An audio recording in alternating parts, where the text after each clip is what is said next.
IPhone 6s home button jumper.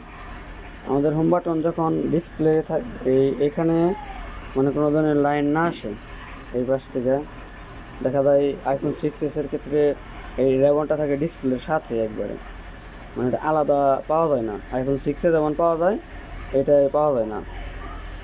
তো তখন আমরা কি করব, এখান থেকে আমরা জাম্পার করছি। গ্রাউন্ড তো যে কোনো জায়গায় দিলে হবে, এই যে হোম বাটন। আর এই হোম বাটনটা নষ্ট মানে লাইন সমস্যা ছিল, পরে ওটা কেটে ফালাই দিয়া এখানে জয়েন করে দিচ্ছি, জাম্পার করে দিচ্ছি আর কি। তো আমাদের এইখানে মাদারবোর্ডে এই পাশে 6 নাম্বার লাইন হবে,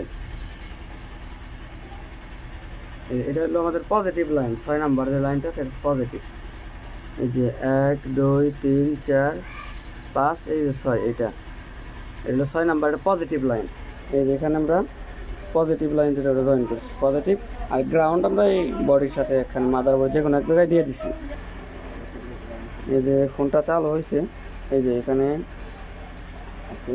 এই যে ডাবল ক্লিক করলে এটা আমাদের হোম বাটন এখন কাজ করে। এই যে ঢুকলাম, এই যে চাপ দিলাম বের হয়ে যাবে,